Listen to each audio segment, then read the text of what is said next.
내주의 보혈은 내주의 보혈은 정하고 정하다. 내 죄를 정케 하신 주 날 오라 하신다. 내가 주께로 지금 가오니 십자가의 보혈로 날 씻어 주소서. 내 악하고 추해도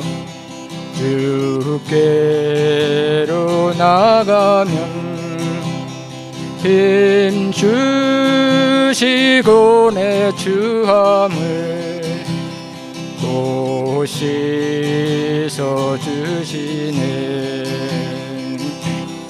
내가 주께로 지금 가오니 십자가의 보혈로 날 씻어 주소서. 날 오라 하심 온전한 믿음과 또 사랑함과 평안함 다 주려 함이라. 내가 주께로 지금 가오니 십자가의 보혈로 날 씻어 주소서. 큰 죄인 복받아 살 길을 얻었네. 한없이 넓고 큰 은혜 베풀어 주소서. 내가 주께로 지금 가오니 십자가의 보혈로 날 씻어 주소서. 그 피가 맘속에 큰 증거 됩니다. 기도 소리 들으사 다 허락하소서. 내가 주께로 지금 가오니 십자가의 보혈로 날 씻어 주소서. 내가 주께로 지금 가오니 십자가의 보혈로 날 씻어 주소서. 사랑하는 나의 아버지, 사랑하는 나의 아버지, 이름 높여드립니다.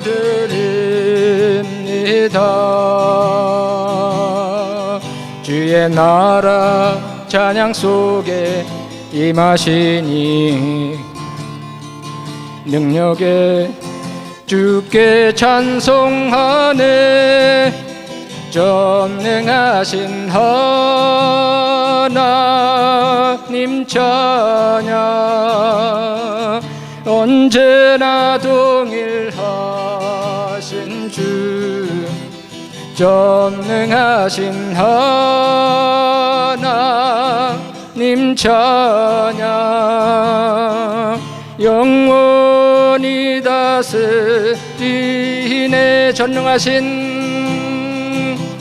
전능하신 하나님 찬양 언제나 동일하신 주 전능하신 하나님 찬양 영원히 다스리네 나 주의 이름 높이리 나 주의 이름 높이리 나 주의 이름 높이리 하늘 높이 들린 깃발처럼 나의 이름 높이리 전능하신 하나님 찬양 언제나 동일하신 주 전능하신 하나님 찬양 영원히 다스리네 전능하신 하나님 찬양 언제나 동일하신 주 전능하신 하나님 찬양 영원히 다스리네 영원히 다스리네 영원히 다스리네 영원히 다스리네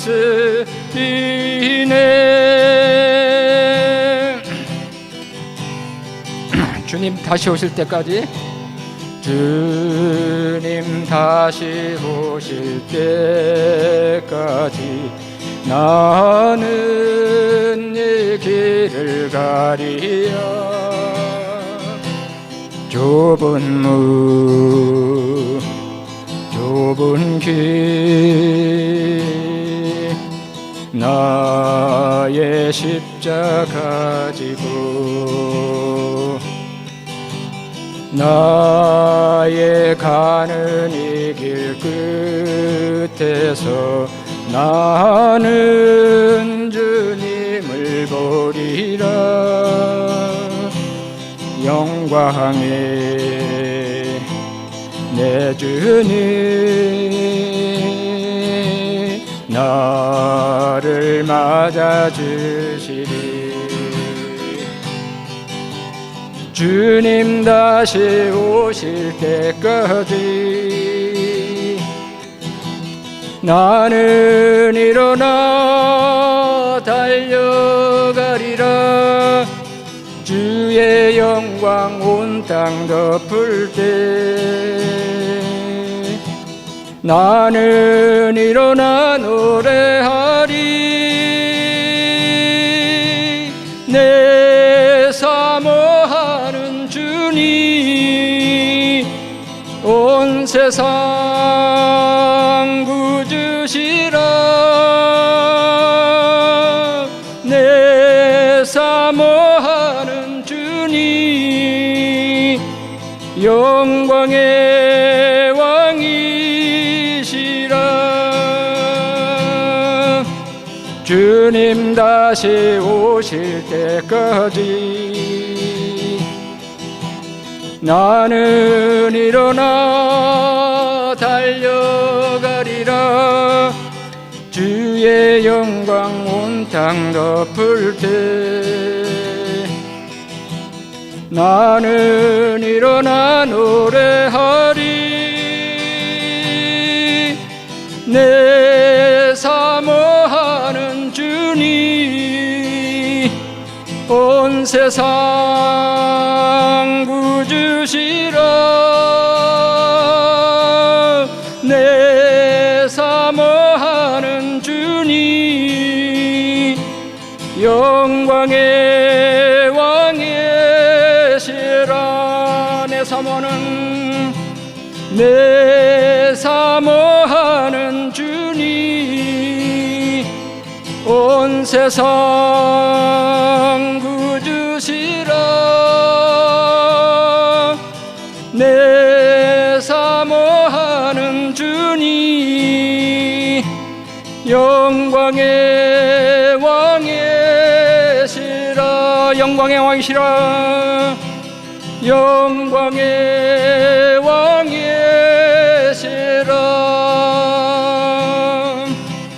영광의 왕이시라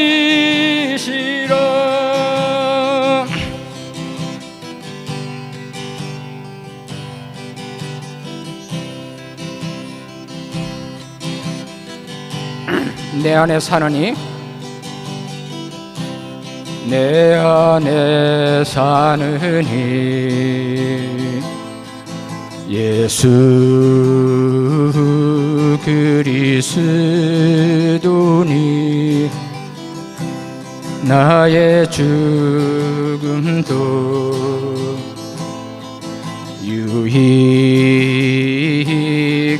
유익함이라 나의 왕 내 노래 내 생명 또 내 기쁨 나의 힘 나의 것 내 평화 나의 주 내 안에 사느니 예수 그리스도니 나의 죽음도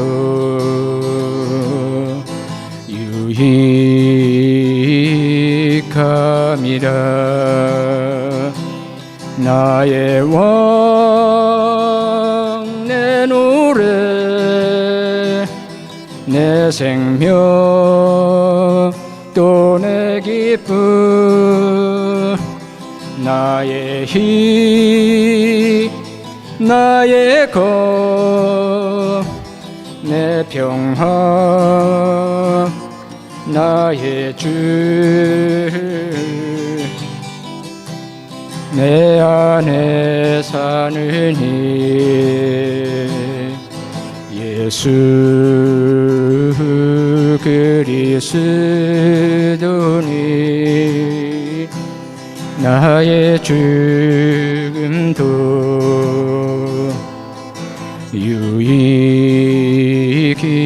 유익함이라 나의 죽음도 유익함이라 나의 죽음도 유익함이라.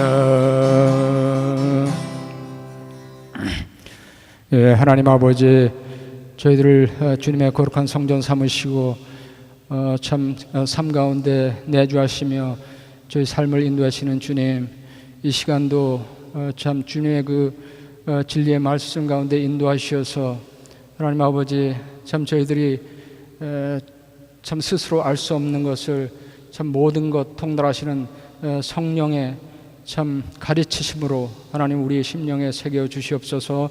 예수님의 이름으로 기도합니다. 아멘.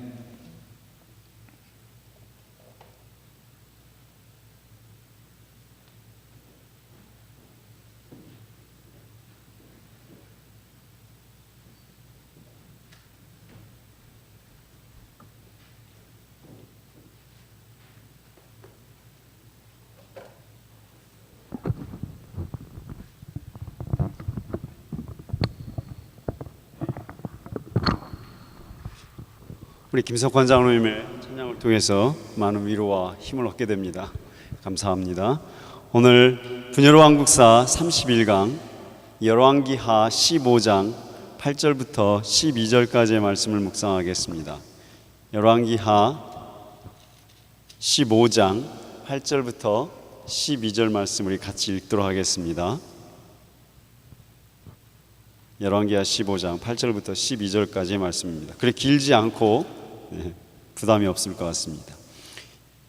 유다의 왕 아사랴의 제38년에 여로보암의 아들 스가랴가 사마리아에서 6달 동안 이스라엘을 다스리며 그의 조상들의 행위대로 여호와 보시기에 악을 행하여 이스라엘로 범죄하게 한 느밧의 아들 여로보암의 죄에서 떠나지 아니한지라. 야벳의 아들 살룸이 그를 반역하여 백성 앞에서 쳐 죽이고 대신하여 왕이 되니라. 스가랴의 남은 사적은 이스라엘 왕 역대 지략에 기록되니라. 여호와께서 예후에게 말씀하여 이르시기를 내 자손이 4대 동안 이스라엘 왕 위에 있으리라 하신 그 말씀대로 과연 그렇게 되니라. 아멘. 이제부터 이스라엘 스가랴, 살룸, 무나헴, 베가, 부가이야, 호세야 요 왕들만 남았습니다. 몇 개 남지 않아서 4-5줄로만 지금 4-5명이 남아서 이게 몇 줄씩 이렇게 진행하기 때문에 보통 이 부분을 설명을 할 때 성경에 별로 없기 때문에 내용이 짧잖아요. 그래서 별로 얘기를 안 하고 간단하게 다 묶어가지고 스가랴, 살룸 이렇게 다 몇 개 왕씩 묶어가지고 이렇게 대충 넘어가 버리고 많은 경향이 있습니다만은 저희는 이 본문이 좀 짧더라도 왕 한 명씩 꾸준히 하겠다라는 그 방향 가운데서 오늘 이 부분을 스가랴 왕 한 사람을 살펴보려고 합니다. 너무 짧으면 다음엔 2명을 같이 하겠지만 여하튼 강의는 오늘 31강으로 진행을 하겠습니다. 이스라엘 왕 스가랴에 대해서 얘기를 하려고 합니다.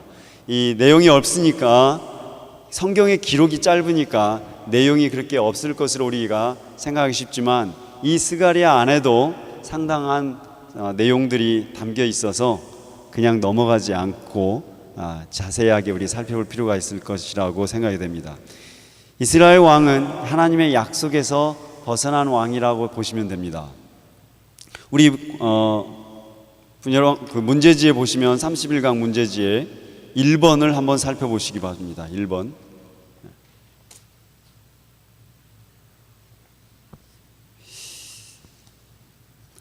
잊어버리기 전에 이 다음 주 강의 문제지를 나눠드리겠습니다. 자꾸 제가 하고 나서 잊어버리기 때문에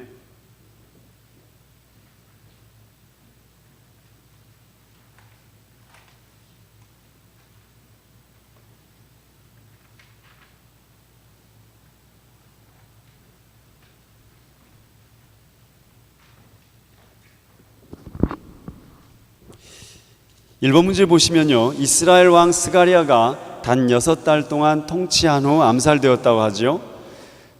스가랴 왕의 아버지가 누구였습니까? 방금 전 왕이죠. 여로보암 2세죠. 잘 아시다시피 여로보암 2세는 북이스라엘의 그 중흥을, 경제적인 군사적인 중흥을 이루었던 대단히 중요한 왕인데 그때 당시 이 사람도 6줄인가로 표현하고 끝났다 그랬습니다. 그래서 열왕기하 14장 23절부터 29절까지의 내용을 살펴보시면 이 상당히 그래도 여로보암은 전성기를 이루었다는 내용이 좀 암시가 되어 있습니다. 그런데 그 아들은 비교해 보시면 특별한 내용 없이 얘기 없이 나머지는 예를 들면 8절이라든가 8절 9절은 원래 왕에게 쓰는 표현이죠. 모든 왕들에게. 그리고 11절과 12절을 역시 왕에게 쓰는 로열 디스크립션이라고 그러죠. 그렇기 때문에 이 사람에 대해서 실제로 기록한 내용은 10절 하나인 거죠. 10절 하나. 이처럼 아버지와 달리 상당히 대조적으로 기록이 되어 있는데 왕 통치도 6달밖에 안 되니까 실제로 1년 기록도 못 되기 때문에 왕으로서도 기록을 하기 어려운 그런 입장의 사람입니다. 그가 왜 이렇게 단명했으며 또 왜 이렇게 암살까지 되었는가 한번 생각해 볼 필요가 있습니다. 이 이스라엘 왕 스가랴는 어느 가문 소속입니까? 이 사람이 지금 예후의 집안입니다. 네. 그러니까 예후의 집안이니까요. 어떻게 예후 가문에 대해서 하나님께서 어떻게 예언하셨는지 기억나십니까? 하나님께서 예후에게 아합 집안의 심판을 맡겼습니다. 그리고 나서 그 예후가 아합 가문을 이렇게 멸절하자 하나님께서 아합에게 뭐라고 말씀하셨습니까? 죄송합니다. 그 예후에게 뭐라고 말씀하셨습니까? 네가 내 말을 대로 다 내 뜻을 대로 내가 원하는 바를 다 이루어 주었으므로 네 자손 4대가 통치를 이룰 것이다. 그렇게 얘기를 합니다.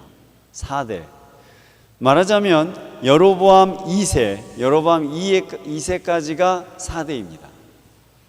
그러니까 이 스가랴는 같은 예후 가문의 자손이었지만 4대를 벗어난 5대째 사람입니다.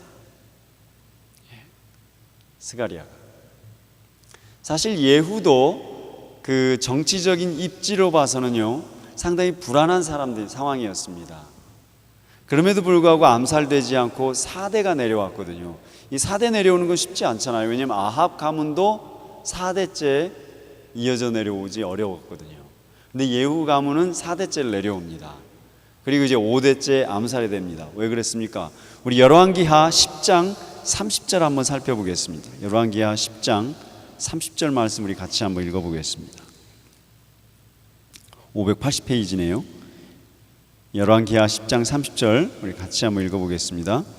여호와께서 예후에게 이르시되 내가 나보기에 정직한 일을 행하되 잘 행하여 내 마음에 있는 대로 아합 집에 다 행하였은즉 내 자손이 이스라엘 왕위를 이어 4대를 지내리라 하시니라. 그렇습니다. 하나님께서 지금 이 말씀이 예후에게 하셨던 말씀이 상당히 우리 신앙의 중요한 지표가 되어야 됩니다. 하나님께서 예후에게 이렇게 말씀하십니다. 네가 정직한 일을 행하였다 이렇게 얘기합니다.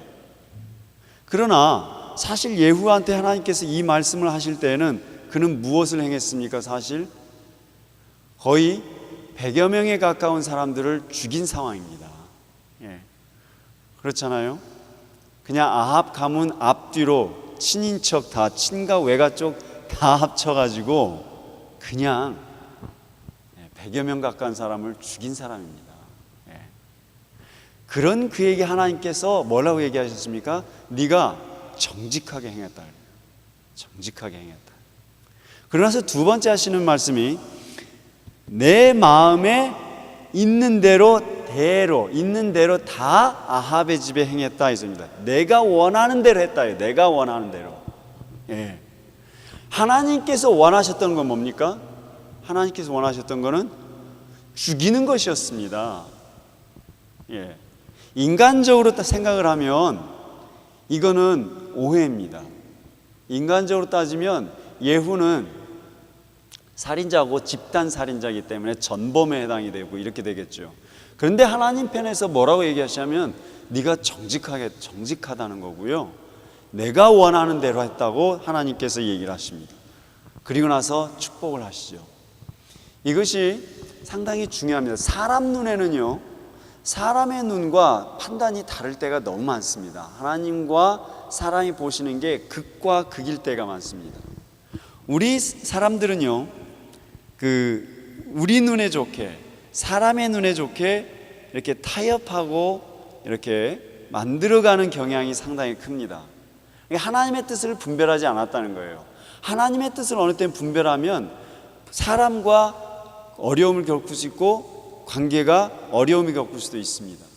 그런데 거꾸로 하나님 편에서는 그것이 하나님이 원하시는 것일 수도 있다는 얘기입니다. 절대로 사람과의 관계가 좋은 것이 하나님의 뜻이라고 생각하면 안 됩니다. 그게 신앙의 또 핵심 중에 하나입니다. 관계에 있어서. 어찌 보면 하나님도 참 그렇지 않습니까? 이상하다 생각할 수 있지만 하나님이 왜 이렇게 말씀하셨습니까? 그에게 왜 정직하다고 얘기했을까요? 예후에게. 요 예후에 대한 것이 이어지기 때문에 한번 생각해 보셔야 됩니다. 왜 예후에게 정직하다고 얘기하셨습니까? 하나님께서 사실 죽인 거잖아요. 사람을 살인한 것인데 왜 하나님은 아합 가문의 그 살인을 한 사람을 정직하다고 얘기했을까? 이것이 우리의 정직의 개념과 하나님의 정직의 개념이 전혀 다르다라는 것입니다. 출발점이. 우리는 정직하다고 할 때 무엇을 기준으로 삼습니까? 세상의 기준, 도덕의 기준을 삼습니다. 그래서 정직한 거예요. 그러니까 사람 안 속이고 이렇게 생각을 해서 뭐 살인 안 하고 이런 사회적인 통념에 맞추어서 그 공동체가 해왔던 그 규칙에 맞추어서 맞으면 정직하다고 생각을 합니다. 근데 하나님 편에서 정직의 개념은 그런 개념이 아니고 죄의 개념으로 다루십니다. 죄. 하나님 편에서 죄를 다스렸느냐 다스리지 않았느냐로 정직을 가립니다. 그러니까 사람 편에서는요 깨끗하고 정직할 수 있는데요, 하나님 편에서는 거짓일 수 있다는 얘기를 이렇게 성경은 얘기합니다. 그래서 하나님 편에서 모든 죄를, 아합의 모든 죄를 끝까지 싸웠잖아요. 남김없이 싸웠지 않습니까? 이것이 정직입니다. 성경에서 말하는 정직의 개념은 솔직하고 도덕적으로 문제없고 하자없고 이것이 정직이 아니라 하나님 편에서 죄와 끝까지 싸우는 것이 정직입니다. 죄와 싸우는 것이 정직의 개념입니다. 이거 오해하시면 안 됩니다. 기독교 공동체 안에서도, 교회 안에서도 이 도덕률을 가지고 정직하다 이걸로 들어왔습니다. 사회의 도덕 개념이 교회 안에 들어와서 그걸로 신앙인 것처럼 포장하고 있는 게 너무 많습니다.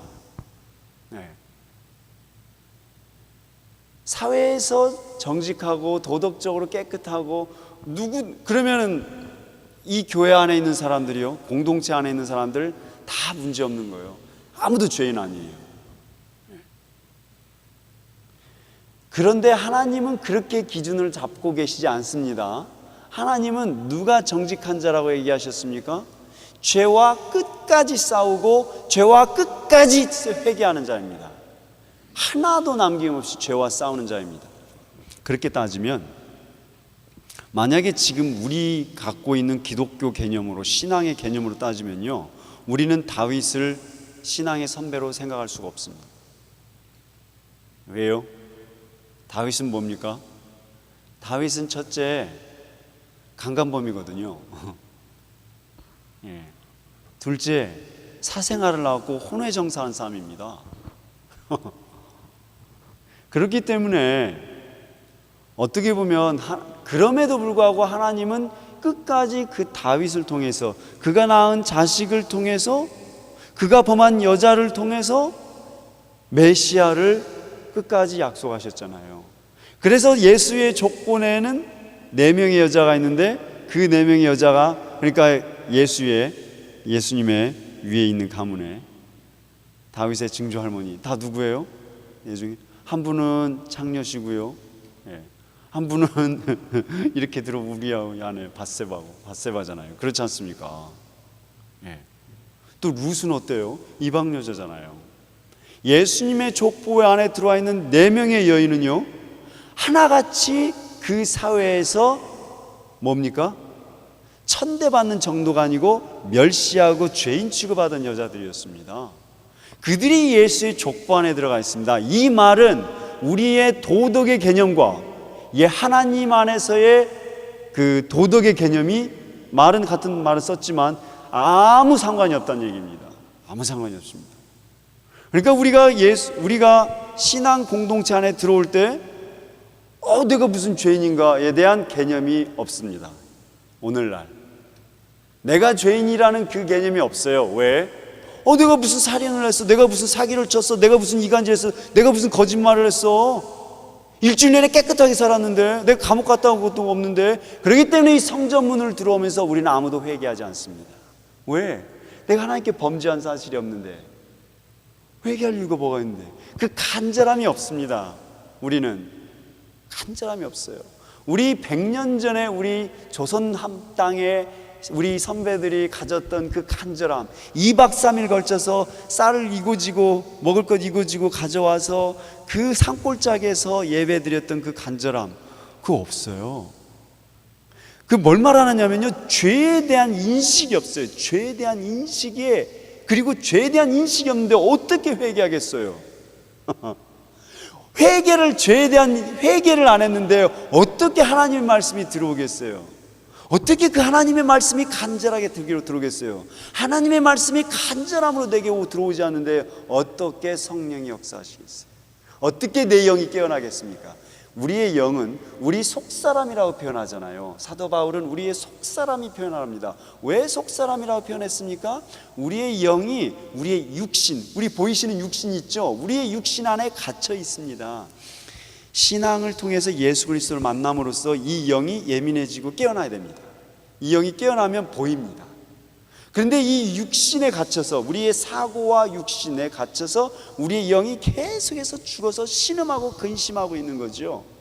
예. 근데 그걸 무뎌져 있기 때문에 우리는 못 느껴요. 영이 죽어 있어도 잘 사시거든요. 우리 육신은 살아 있으니까 못 느끼시는 거예요. 필요가 없어요. 하나님 말씀에 필요가 없고요, 성령의 은사와 은혜가 필요가 없는 거예요. 왜? 영이 죽어 있으나 살아 있으나 50% 깨어 있으나 졸고 있으나 내 생활과는 아무 관련이 없거든. 나는 잘 살고 있거든. 내 육신은 잘 살고 있습니다. 반면에 로마서를 읽어보시면 사도 바울이, 왜 분열 왕국 사는데 로마서까지 가는지 죄송합니다만 이 죄의 문제가 이어져 가기 때문에 그렇습니다. 로마서에 가보시면 사도 바울이 고민을 하면서 이렇게 하다가 마지막에 죄로 인해서 근심하다가 뭐라고 얘기합니까? 오호라, 나는 곤고한 죄인이다. 누가 나를 이 죄로부터 속량하랴. 그러면서 예수 그리스도의 은혜가 확 뿜어져 나오지 않습니까? 그게 로마서 8장으로 이어져 왔습니다. 사도 바울이 하나님의 은혜, 예수 그리스도의 은혜를 얘기하기 전에 무엇을 얘기했습니까? 그 죄로 인한 근심과 고통, 깊은 고통을 얘기를 하고 들어갑니다. 이게, 그러면 우리는 착각하시면 안 돼요. 사도 바울이 죄를 진짜 많이 졌나 보다, 보이지 않는 죄를 많이 졌는가 보다. 그게 아니고요, 사도 바울은 그 죄에 대해서 민감해져 있고 그 영이 민감하게 깨어 있었기 때문에 조금의 죄도 양심의 고통을 느끼면서 회개를 할 수 있었던 사람입니다. 그래서 하나님께서 우리를 보실 때에 우리가 정직한 것은 뭘 말합니까? 다 정직하다고 생각하시면 안 됩니다. 우리가 갖고 있는 정직의 개념 뭐예요? 여기다 다 물어보시면 100명 100명에다 다 물어보세요. 여러분 죄인이십니까? 그러면 네라고 하는 사람이 있으면, 공동체 내에서 기독교인이라고 교회 다니신 분들은요, 내가 죄인이다라고 얘기를 합니다. 근데 죄인에 대한 인식이 없는 게 문제입니다. 불신자들한테 다 물어보시면 죄인이십니까? 그러면요, 내가 무슨 죄인데, 내가 무슨 죄인인데, 이렇게 나옵니다. 둘 다 똑같아요. 말은 대답은 달랐는데요, 둘 다 똑같은 게 뭐냐면 죄에 대한 인식이 전혀 없어요. 두 부류가 다 죄에 대해서 민감해져야 되는 거거든요. 죄에 대해서 민감해져야 되는 거예요. 그래서 하나님께서 왜 다윗을 그렇게 사랑하셨냐면 죄에 대해서 민감한 사람이었거든요. 강간범에다가 혼외정사에다가 자식까지 낳았는데 그 사람이 그렇게 눈물로 침상을 띄우면서 회개했다고 그러잖아요. 그러자 하나님께서 그를 다시 받으셔서 구속 역사의 줄기로 이어가셨지 않습니까? 하나님께서 우리에게 원하시는 것은 이 정직입니다. 이거 정말 죄에 대한 그 깊은 인식. 우리는 성전문을 밀고 열 때 따뜻하게 들어옵니다. 저부터가 그렇습니다. 저도 점점 죄에 대해서 무뎌지는 것 같습니다. 그 한계를 하나님께서 예후에게서 보셨던 겁니다. 예후가 정직하게 했습니다.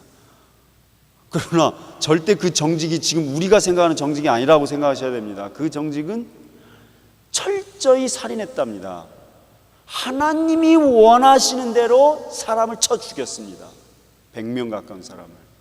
그를 하나님은 정직하다고 얘기하십니다. 죄와 끝까지 싸워야 된다는 거예요. 우리 내면의 죄와 끝까지 싸우기를 하나님께서 원하시는 게 그 정직입니다.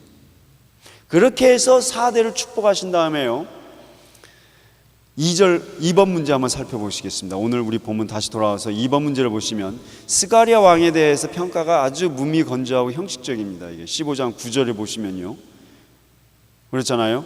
조상대로 악을 행하였고 범죄하게 하였고 죄에서 떠나지 않았다, 이렇게.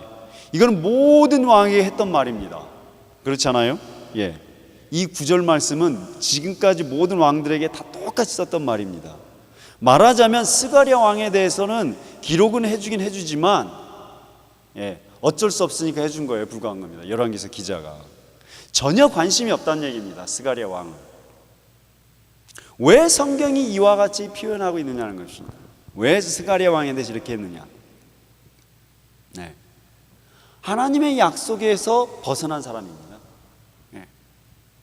하나님의 약속에서 벗어났기 때문에 더 이상 관심의 대상이 아닌 거예요. 5대째잖아요. 5대. 그리고 나서 우리 3번 문제 살펴보겠습니다. 우리 3번 문제 한번 같이 읽어볼까요? 스가랴 왕은 야베스의 아들 살룸에 의해 살해되었습니다. 살룸의 어원은 샬롬에 근거합니다.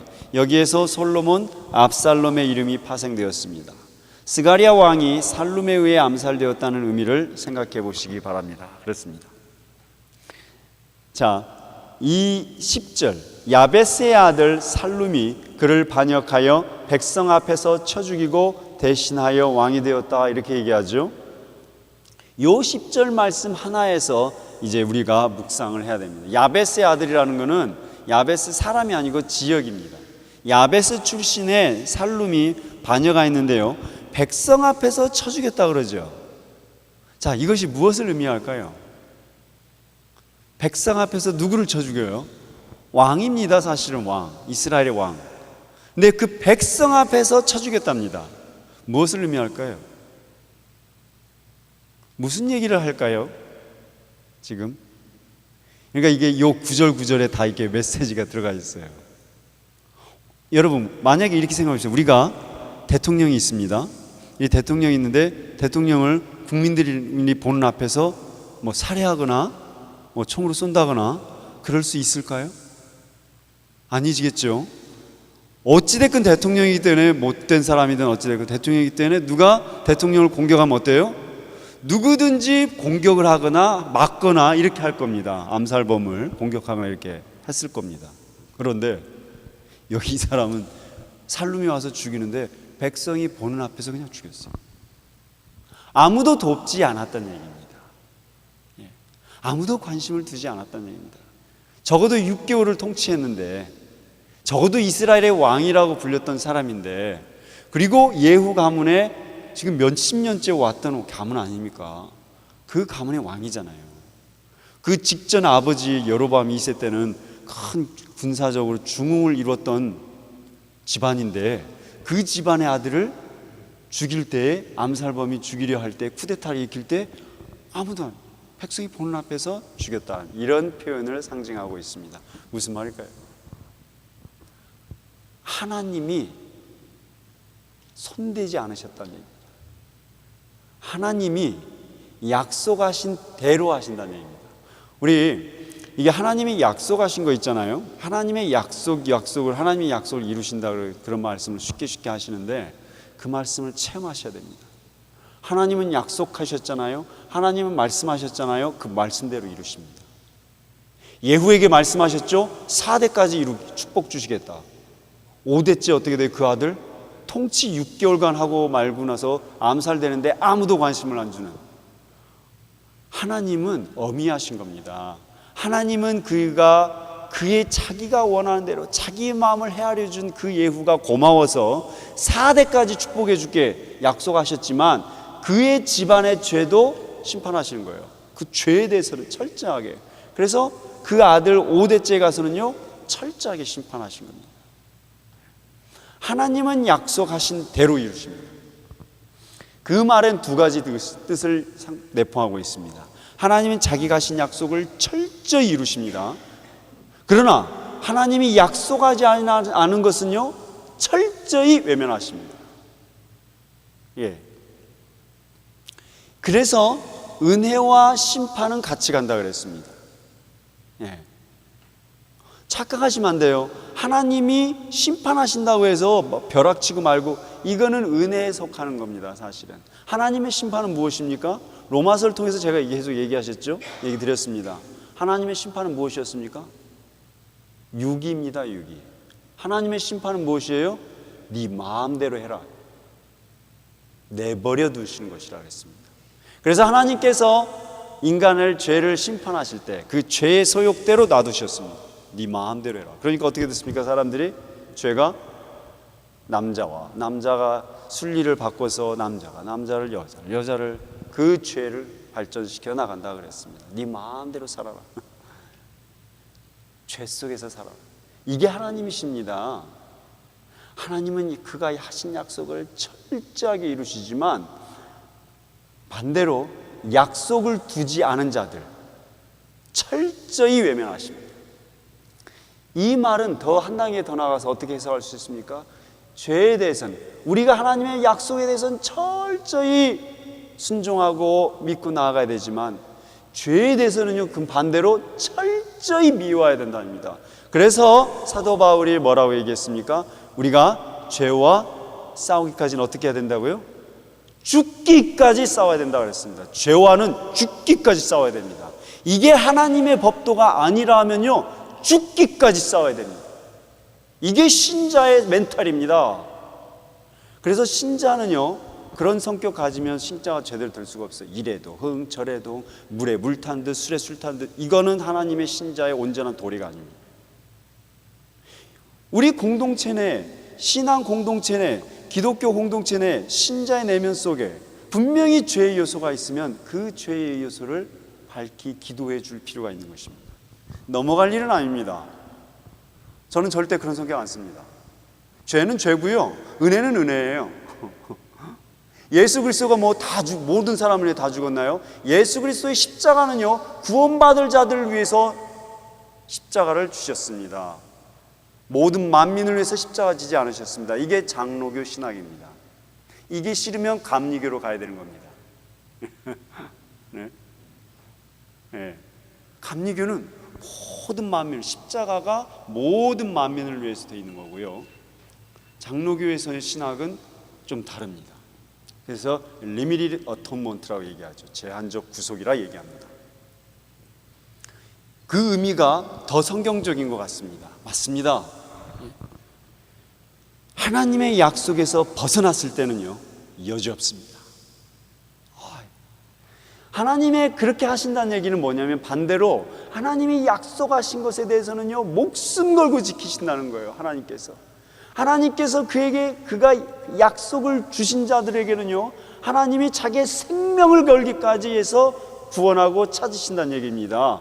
그래서 어떻게 됐어요? 하나님이 죽으셨잖아요. 하나님이 목숨 내놓으셨잖아요. 예. 이어지십니까? 생각이 이어지십니까? 예. 보세요. 스가랴가 누구에게 살해당했다고 그럽니까? 살룸입니다. 살룸이 뭐예요? 평화를 전하는 자, 그런 의미입니다. 샬롬에서 나온 거 아니겠습니까? 어원이 똑같아요. 솔로몬, 압살롬 전부 다 평화, 살롬, SLM 그거에서 나온 거거든요. 근데 그 평화를 전하는 자에 의해서 살해됩니다. 스가랴가. 얼마나 어이없는 일입니까? 하나님의 약속이 떠나니까, 하나님의 임재가 떠나니까, 하나님의 얼굴을 구하지 않으니까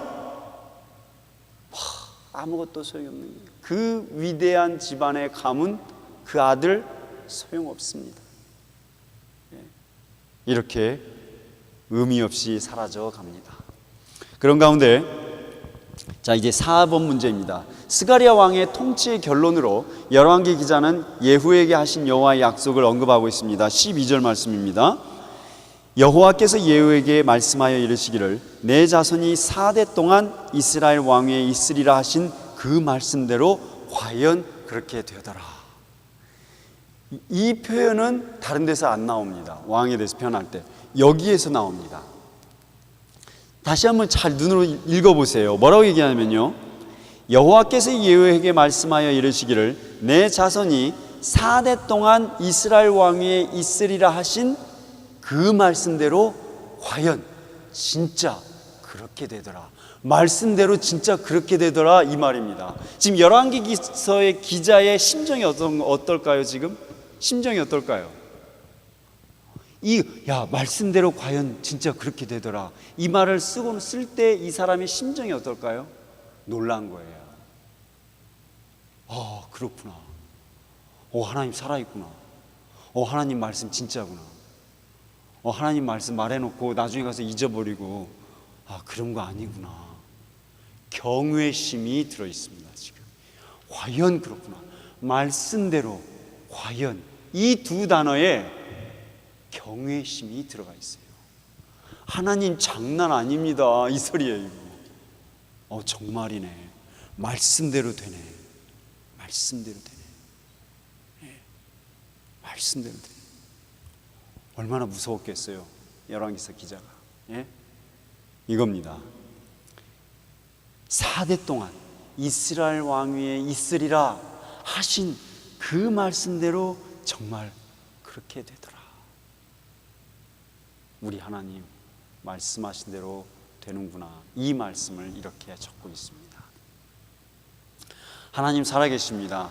하나님께서 여러분의 심령에, 여러분의 인생에 주신 약속의 말씀들이 다 있으실 겁니다. 저 또한 그 약속의 말씀 때문에 이 자리에 서 있습니다. 그 하나님께서 우리에게 그 약속의 말씀을 주셨다면 그 말씀 반드시 이루십니다. 반드시 이루십니다. 아멘. 믿으십니까?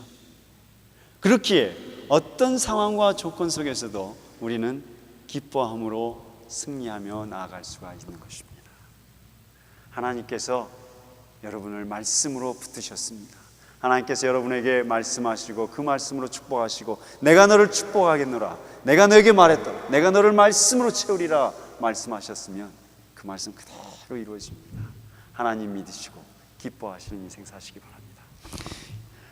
기도하겠습니다. 하나님 아버지, 우리를 위하여서 목숨까지 내놓으시며 약속하신 그 말씀 다시 붙들고 나아갑니다. 아버지 하나님, 우리에게 주신 이 말씀을 붙들고 나아갈 때에 성령께서 함께 하시고 하나님, 우리의 심령에 하나님의 말씀에 대한 그 믿음, 하나님 말씀에 대한 소망, 그 하나님 말씀에 대한 기쁨으로 충만케 하시고 하나님, 그를 통하여서 성령께서 우리의 심령에 좌정하여 주옵소서. 아버지 하나님, 끝까지 죄와 싸울 때에 하나님께서 우리를 가장 기뻐하신 줄 보게 되었습니다. 아버지 하나님, 그 약속의 말씀을 붙들고 나아가오니 주님 한 분 한 분 축복하시고 그 심령에 우리 주 예수 그리스도의 은혜를 부어 주옵소서. 예수 그리스도의 이름으로 기도합니다. 아멘. 개인 기도하시겠습니다. 축복하고